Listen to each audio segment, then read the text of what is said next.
राजस्थान विधानसभा चुनाव के लिए मतदान पूरा हो चुका है। आज दूसरा दिन है, लेकिन लोगों में इस बात की उत्सुकता है कि आखिरकार मतदान के बाद परिणाम कैसे आएंगे। हालांकि ये उत्सुकता है वह तो 3 दिसंबर को ही पूरी तरह से शांत हो पाएगी, जब पूरे परिणाम स्पष्ट रूप से सामने आ जाएंगे। लेकिन संभावनाओं को लेकर रोजाना बातचीत होती है, क्योंकि राजस्थान में 199 सीटों पर जो चुनाव हुआ है, इस बार काफी रोचक मुकाबले कई जगह देखने को मिले हैं। ऐसे में संभावनाओं को लेकर चर्चा किया जाना भी जरूरी है। हालांकि ये संभावनाएं हैं, एग्जैक्ट कुछ भी नहीं होता, क्योंकि जनता का मूड भापना बहुत आसान काम नहीं होता। लेकिन चर्चाएं और संभावनाएं हमेशा जो बनी रहती है, उन पर ही बात होती है। आज हम बीकानेर संभाग की बात करेंगे, और बीकानेर संभाग में कुल मिलाकर 24 सीटें हैं, जिनमें से 6 सीट श्रीगंगानगर की है, 5 हनुमानगढ़ की है, 7 बीकानेर की है और 6 सीटें चूरू जिले में आती हैं। यानी कुल मिलाकर ये 24 सीटें हैं, जिनमें से 23 पर विधानसभा का चुनाव हुआ है, क्योंकि श्रीगंगानगर की करणपुर सीट पर मतदान स्थगित हुआ, क्योंकि कांग्रेस उम्मीदवार और विधायक गुरमीत सिंह कुन्नर का चुनाव के दौरान ही निधन हो गया था। ऐसे में 23 सीटों पर मतदान हो रहा है। और गंगानगर जिला ऐसा है जहां काफी सीटों पर त्रिकोणीय संघर्ष हो रहा है, और वहां चुनाव काफी रोचक हो चुका है, और तीसरे उम्मीदवार को मिलने वाले वोटों पर दोनों पार्टियों का भविष्य टिका हुआ है। यहां की जिन 5 सीटों पर चुनाव हो रहा है, उन पर 2 सीटें बहुत इंपॉर्टेंट है। पहली सीट है गंगानगर। गंगानगर सीट पर तीसरे दल या अन्य या निर्दलीय हमेशा से प्रभावशाली रहे हैं। ऐसे में यहां पर कांग्रेस के अंकुर मिगलानी, भाजपा के जयदीप बियाणी के बीच अब करुणा चांडक जो निर्दलीय है और कांग्रेस से पिछली बार उम्मीदवार रहे अशोक चांडक की पत्नी है, उन्होंने मुकाबले को काफी कड़ा संघर्ष में बदल दिया है, और यहां त्रिकोणीय मुकाबला हो रहा है। निश्चित तौर पर यह मानिए कि इस त्रिकोणीय मुकाबले में मुकाबला निर्दलीय और भाजपा के बीच समर्थता दिखा है, और कांग्रेस का उम्मीदवार कहीं ना कहीं संघर्ष करता नजर आ रहा है कि वह मुकाबले में आ जाए, लेकिन ऐसा लगता नहीं है, और मुख्य मुकाबला भाजपा और निर्दलीय के बीच में सिमटा हुआ नजर आ रहा है। वहीं एक और सीट है जो हॉट सीट है गंगानगर जिले की, सादुलपुर, सादुल शहर। सादुल शहर की स्थिति यह है कि यहां पर भाजपा और कांग्रेस के बीच में पिछली बार भी निर्दलीय उम्मीदवार ओम बिश्नोई ने काफी कड़ा मुकाबला कराया था, और उस मुकाबले में बहुत मामूली अंतर से कांग्रेस की जीत हुई थी। लेकिन इस बार फिर भाजपा कांग्रेस के बीच में ओम बिश्नोई खड़े हैं निर्दलीय के रूप में, और ओम बिश्नोई ने एक बार फिर मुकाबले को त्रिकोणीय ही नहीं बनाया है, बल्कि इस बार निश्चित तौर पर कांग्रेस को बड़ा डेंट करते हुए दिखाई दे रहे हैं। और यहां भी मुकाबला भाजपा और निर्दलीय ओम बिश्नोई के बीच में समर्थता दिख रहा है। यह वह हॉट सीट है जिस पर अब कांग्रेस यह संघर्ष कर रही है कि वह किसी तरह से मुकाबले में आ जाए, लेकिन मतदान होने तक ऐसा लग रहा है कि यहां भाजपा वर्सेस निर्दलीय के बीच में काफी कड़ा संघर्ष देखने को मिल रहा है। इसके अलावा बात की जाए यहां पर रायसिंह नगर की, तो यहां बलबीर लूथरा भाजपा के कैंडिडेट हैं, और कांग्रेस के सोहन नायक जो पुराने कैंडिडेट रहे थे, उनके बीच में यहां कॉमरेड शोपत राम। यह क्षेत्र हनुमानगढ़ खास तौर पर कॉमरेडों का यहां हमेशा से ही दबदबा रहा है। ऐसे में शोपत राम ने मुकाबले को त्रिकोणीय बना दिया है। इस त्रिकोणीय मुकाबले में एक दूसरे के वोट कौन कहां काट रहा है, इस बारे में अंदाजा लगाया जाना आसान काम नहीं है। ऐसे में यहां माकपा को कितने वोट मिलते हैं और वह किस क्षेत्र में किसके वोटों में डेंट कर रही है, इस बात का असर रिजल्ट पर देखने को मिलेगा। यहां की रायसिंह नगर में निश्चित तौर पर माने कि काफी रोमांचक मुकाबले में परिणाम भी काफी आश्चर्यजनक हो सकता है। अब बात की जाए सूरतगढ़ की, तो सूरतगढ़ में पहली बार कांग्रेस ने जाट उम्मीदवार को उतारा नहीं है, और बसपा से कांग्रेस में आए डूंगर राम गैदर को टिकट दिया है। वहीं भाजपा ने फिर से यहां भाजपा ने राम प्रताप कासनिया पूर्व विधायक है, उन्हीं को फिर से मैदान में उतारा है। लेकिन जेजेपी के पृथ्वी मील और इसके अलावा निर्दलीय है राजेंद्र बहादुर बसपा के महेंद्र बहादुर। इन लोगों ने इस मुकाबले को बहुकोणीय मुकाबला बनाने का प्रयास किया है, लेकिन चूंकि इस सीट पर जाटों का अच्छा खासा दबदबा रहता आया है, लेकिन अगर जाट 4 उम्मीदवार हैं और उनके वोटों में बड़ा बंटवारा चारों में हो जाता है तो निश्चित मानिए कि कांग्रेस को यहां फायदा होगा। और यदि जाटों ने यूनाइटेड होकर वोट दिया तो परिणाम और कुछ भी हो सकता है, लेकिन फिलहाल यहां से जाट वर्सेज का चुनाव होता दिख रहा है। इसमें कांग्रेस को फायदा मिल सकता है क्योंकि दूसरी ओर 4 जाट उम्मीदवार हैं, एक भाजपा से, एक जेजेपी, एक बसपा और एक निर्दलीय, यानी कि सूरतगढ़ में कहीं ना कहीं कांग्रेस को थोड़ी एज मिलती दिख रही है। यह गंगानगर जिले की स्थिति है। अब हनुमानगढ़ जिले की 5 सीटों की बात करें तो यहां भी तीसरे दल या निर्दलियों ने कई जगह मुकाबले को रोचक बना दिया है। भादरा में सीधा मुकाबला है जहां 3 कैंडिडेट आपस में एक दूसरे के वोटों पर निर्भर है। यहां पर मुकाबला भाजपा के संजीव बेनीवाल हैं जो पहले विधायक रहे हैं और वर्तमान विधायक हैं माकपा के बलवान पूनिया, और कांग्रेस ने यहां काफी देरी से टिकट दिया। ऐसे में कांग्रेस के उम्मीदवार यहां संघर्ष करते दिख रहे हैं कि किसी तरह से मुकाबले में आ जाएं, लेकिन वह मतदान होने तक भी मुकाबले से बाहर नजर आ रहे हैं। ऐसे में मुकाबला माकपा और भाजपा के बीच दिख रहा है, लेकिन क्योंकि 5 साल की सरकार में माकपा उम्मीदवार बलवान पूनिया कांग्रेस के साथ रहे, ऐसे में एक तरह से कांग्रेस वहां पर कमजोर हो गई थी संगठन के स्तर पर भी, सत्ता के स्तर पर भी। ऐसे में अब मुकाबला माकपा वर्सेज भाजपा के संजीव के बीच में नजर आ रहा है। पीलीबंगा सीट ऐसी है जहां लगातार 2 बार कांग्रेस के विनोद गोठवाल बहुत कम अंतराल, कुछ 100 वोटों के अंतराल से हारे हैं। कांग्रेस ने फिर से उन्हीं को उम्मीदवार बनाया है, जबकि भाजपा ने भी विधायक धर्मेंद्र मोची पर फिर से दांव खेला है। कहा जा रहा है कि मुकाबला हर बार की तरह इस बार भी पीलीबंगा में काफी कड़ा है और मुकाबला काफी नजदीकी रहेगा, लेकिन 2 बार विनोद गोठवाल यहां से कुछ 100 वोटों से हारे हैं। ऐसे में उनके लिए सहानुभूति जरूर नजर आ रही है लोगों में। अगर वह सहानुभूति वोटों में तब्दील होती है तो पीलीबंगा में कांग्रेस आगे रह सकती है। इसके अलावा बात की जाए तो हनुमानगढ़ में त्रिकोणीय संघर्ष देखने को मिल रहा है, जहां कांग्रेस ने फिर से विधायक विनोद कुमार को मैदान में उतारा है।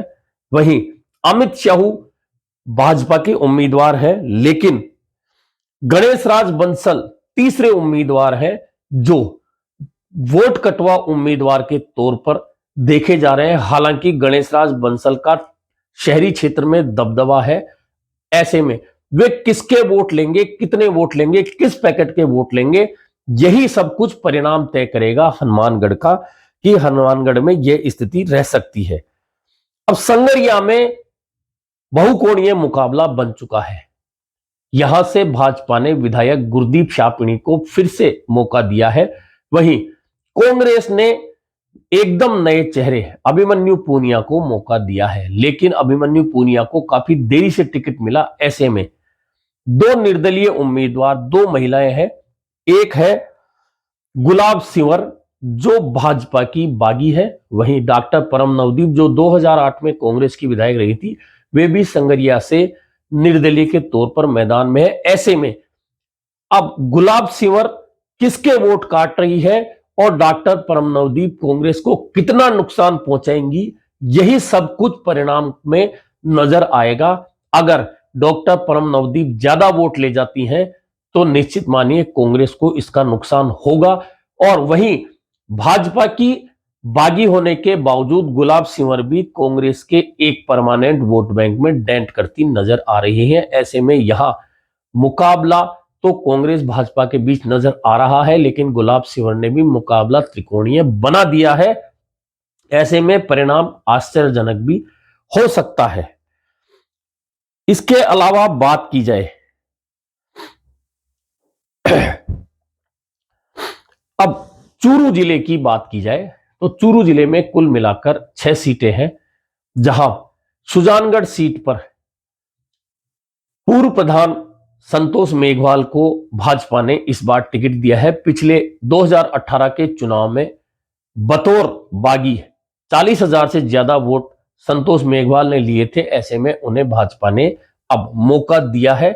वहीं कांग्रेस ने उपचुनाव में जीते मनोज मेघवाल को एक बार फिर उम्मीदवार बनाया है। ऐसे में यहां बहुत कांटे का मुकाबला देखने को मिल रहा है और इस कांटे के मुकाबले में बहुत ज्यादा वोटों का अंतर नहीं होगा, लेकिन कहा जा रहा है कि भाजपा में कहीं ना कहीं भीतरघात होती दिख रही है। इसका फायदा कांग्रेस को सुजानगढ़ में मिलता दिख रहा है। सुजानगढ़ के बाद अगर हम बात करें सरदार शहर की, तो सरदार शहर पर कांग्रेस ने एक बार फिर विधायक अनिल शर्मा पर भरोसा जताया है। वहीं भाजपा ने रतनगढ़ से पूर्व विधायक और पूर्व मंत्री रहे राजकुमार रिणवा को सरदार शहर भेजा है, लेकिन वहां कांग्रेस के बागी है राजकरण चौधरी। उन्होंने मुकाबले को त्रिकोणीय बना दिया है। इस मुकाबले में सबसे महत्वपूर्ण यह रहा कि आरएलपी के उम्मीदवार ने अपना नामांकन वापस लेकर निर्दलीय राजकरण चौधरी को समर्थन दे दिया। यहां स्पष्ट लग रहा था कि एक पार्टी का उम्मीदवार तीसरे नंबर पर आएगा, चाहे वह कांग्रेस का हो चाहे भाजपा का हो। ऐसे में मतदान होने तक जो स्थिति निकलकर सामने आई है उसमें मुख्य मुकाबला कांग्रेस और कांग्रेस के बागी राजकरण चौधरी में होता दिख रहा है और भाजपा यहां सिर्फ संघर्ष करती ही नजर आ रही है। रतनगढ़ सीट की बात करें तो रतनगढ़ में विधायक भाजपा के अविनेश महर्षि और उनके सामने पहले भी चुनाव लड़ चुके पूसाराम गोदारा आमने सामने है और यहां बहुत कांटे का मुकाबला देखा जा रहा है और पलड़ा किधर भी गिर सकता है। कोई स्थितियां बहुत ज्यादा स्पष्ट नजर नहीं आ रही है, क्योंकि जहां जाट वोट एक तरफ है वहीं ब्राह्मण वोट एक तरफ है। अब अदर ओबीसी, राजपूत और मुस्लिम, इन वोटों का कॉम्बिनेशन कौन अपने साथ बनाने में कामयाब होगा, निश्चित तौर पर जीत उसकी ओर जा सकती है। यह संभावना रतनगढ़ में बनी हुई है। वहीं यहां की सीट है सादुलपुर राजगढ़ सीट जो है, वहां कांग्रेस की विधायक कृष्णा पूनिया और कांग्रेस से भाजपा में गए नंदलाल पूनिया की पुत्रवधू सुमित्रा पूनिया के अलावा बसपा के मनोज न्यांगली के बीच में त्रिकोणीय मुकाबला है। और यह भी तय है, इस सीट का हमेशा से जो परिणाम रहा है उसमें एक बात स्पष्ट है कि जाट वोट हमेशा एक तरफ चले जाते हैं और मुख्य मुकाबला बसपा वर्सेज जो भी जाट कैंडिडेट उस कम समुदाय को अपने साथ लेने में सफल हो जाता है उसके बीच हो जाता है। ऐसे में यहां इस बार जो लग रहा है उसमें सुमित्रा पूनिया और मनोज न्यांगली के बीच में कड़ा मुकाबला देखने को मिल रहा है। ऐसे में कृष्णा पूनिया के लिए संकट हो सकता है, परिणामों में ऐसी पूरी संभावनाएं हैं। चूरू शहर में इस बार राजेंद्र राठौड़ ने अपना स्थान बदला और यहां पर सीट छोड़कर वे तारानगर चले गए, जहां उनका मुकाबला वर्तमान विधायक नरेंद्र बुडानिया के साथ हो रहा है और मुकाबला इतना कड़ा है कि रोजाना वहां आपसी संघर्ष देखने को मिल रहा है। इस संघर्ष में अब जाट वर्सेस अदर्स का चुनाव होता दिख रहा है और अगर ऐसा होता है, क्योंकि राजेंद्र राठौड़ चुनाव लड़ना जानते हैं, लेकिन पहली बार तारानगर में उन्हें कड़ी टक्कर मिली है जिसमें मजबूर होकर उन्हें तारानगर में टिके रहना पड़ा है और कहीं भी वे प्रचार करने के लिए नहीं जा पाए हैं। ऐसे में आप समझ सकते हैं कि तारानगर का परिणाम कितना मुश्किल भरा हो सकता है। दोनों जो है एक्सपीरियंस्ड नेता है, चाहे नरेंद्र बुढ़ानिया हो या राजेंद्र राठौड़ हो। वहीं चूरू में राजेंद्र राठौड़ ने अपनी जगह हरलाल सहारण को भाजपा का उम्मीदवार बनवाया है। वहीं कांग्रेस ने एक बार फिर मंडेलिया परिवार पर भरोसा जताते हुए रफीक मंडेलिया को ही उम्मीदवार बनाया है और यहां कड़ा मुकाबला है और यहां राजेंद्र राठौड़ ने हरलाल सहारण के लिए झोली फैलाकर वोट मांगे हैं और यदि उनकी झोली फैलाने का इशारा लोगों में गया और राजपूत वोट अगर थोड़े भी हरलाल सहारण की तरफ चले जाते हैं तो यहां परिणाम कुछ भी हो सकता है और यहां चूरू का जो परिणाम होगा वह अभी फिलहाल संभावनाओं में नहीं देखा जा सकता, क्योंकि काफी नजदीकी हार जीत होने वाली है। यह चूरू का हाल रहने वाला है। इसके अलावा बात की जाए तो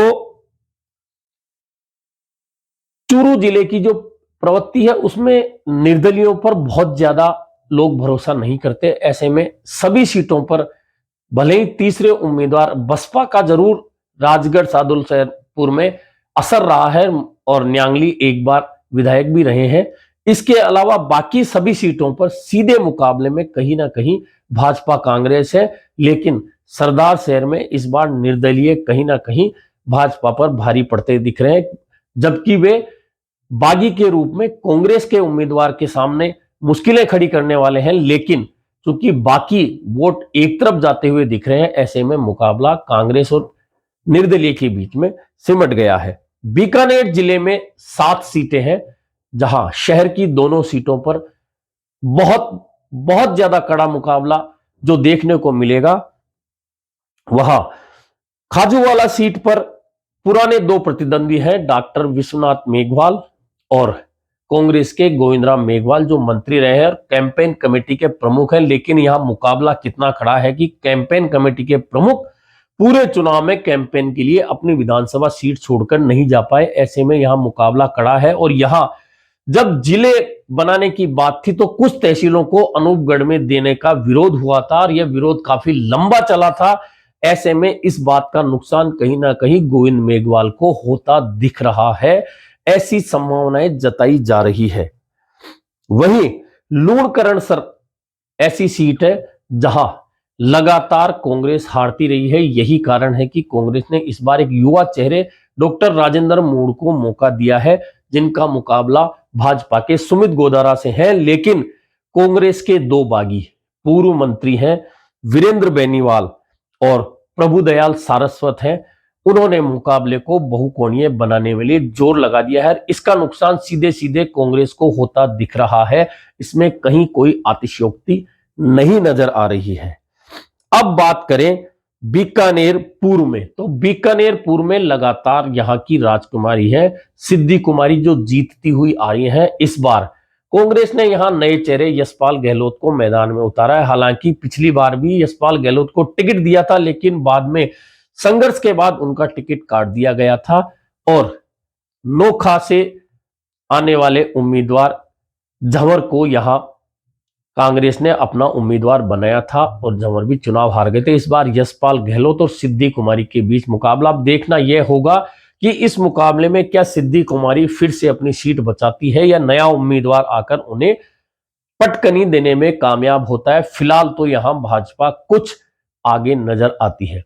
बीकानेर पश्चिम सीट पर एक बार फिर मंत्री डॉक्टर बीडी कल्ला चुनाव लड़ रहे हैं और बीडी कल्ला का मुकाबला जेठानंद व्यास से हो रहा है, यानी कि दोनों ब्राह्मण उम्मीदवार आमने सामने हैं। मुकाबला काफी कड़ा है और डॉक्टर बीडी कल्ला ने यहां लोगों से अपील की है कि यह मेरा अंतिम चुनाव है, ऐसे में आप यदि मुझे वोट देंगे तो मैं बीकानेर के विकास की जो बातें अधूरी रह गई है उन्हें पूरी कर पाऊंगा। यानी कि इस कड़े मुकाबले में डॉक्टर बीडी कल्ला बुरी तरह से फंसे हुए नजर आ रहे हैं। कोलायत में काफी रोमांचक मुकाबला है, जहां एक बार फिर भाटी परिवार भाजपा का सामने है कांग्रेस के भाटी के, यानी कि कांग्रेस के मंत्री भंवर सिंह भाटी के सामने इस बार भाटी परिवार, जो भाजपा में एक तरह से दबदबा रखता है कोलायत में, चाहे वे महेंद्र सिंह भाटी रहे हो। अब महेंद्र सिंह भाटी के पुत्र हैं अंशुमान भाटी, जो भाजपा के उम्मीदवार है। यहां का पूरा मुकाबला उन वोटों पर चला गया है जो कि कभी अर्जुन मेघवाल और भाटी परिवार के बीच में, देवी सिंह भाटी परिवार के बीच में सीधे सीधे टकराव का कारण रहा है। लेकिन पिछले दिनों जब देवी सिंह भाटी की भाजपा में वापसी हुई, अब उनके पुत्र को उम्मीदवार भाजपा ने बनाया है, तो देवी सिंह भाटी और अर्जुन मेघवाल ने भी गलभैया मिलाई है और दोनों ने एक दूसरे का साथ देने की बात की है। अगर ऐसा होता है तो भाजपा के लिए फायदा होगा, लेकिन भाजपा का प्रमुख फायदा यह होगा कि पूर्व विधायक रेवतराम पवार इस बार हनुमान बेनीवाल की रालोपा से उम्मीदवार बन गए हैं और यदि उन्होंने एससी वोटों के साथ कांग्रेस के कुछ वोटों में सेंध लगा दी, जो कि संभव नजर आ रहा है, तो कांग्रेस यहां मुकाबले से एकदम बाहर होती दिख रही है। यह कोलायत में पूरी तरह से संभावनाएं हैं। कुल मिलाकर अब एक सीट बचती है नोखा। यहां रामेश्वर डूडी क्योंकि बीमार हो गए थे चुनाव से पहले और अभी ब्रेन हेमरेज के बाद में उनका दिल्ली में इलाज चल रहा है, ऐसे में उनकी पत्नी को कांग्रेस ने मुकाबले में उतारा है कांग्रेस उम्मीदवार के रूप में। वहीं यहां से वर्तमान विधायक बिहारी लाल बिश्नोई एक बार फिर भाजपा के उम्मीदवार हैं। मुकाबला काफी नजदीकी होने वाला यह सही है, लेकिन कांग्रेस की उम्मीदवार और रामेश्वर डूडी की पत्नी सुशीला डूडी के प्रति कहीं ना कहीं सहानुभूति जरूर नजर आ रही है और यदि यह सहानुभूति वोटों में तब्दील होती है तो इसका फायदा कांग्रेस को मिल सकता है। ऐसे में कुल मिलाकर जो तस्वीर उभर रही है इन 4 जिलों की, तो जिन 23 सीटों पर मतदान हुआ है उन 23 में से गंगानगर में 2 सीटों पर कांग्रेस अच्छी स्थिति में नजर आ रही है, हनुमानगढ़ में 1 सीट पर स्थिति में अच्छी में नजर आ रही है, बीकानेर में 2 सीटों पर अच्छी स्थिति में नजर आ रही है और चूरू जिले में 3 सीटों पर कांग्रेस अच्छी स्थिति में नजर आ रही है।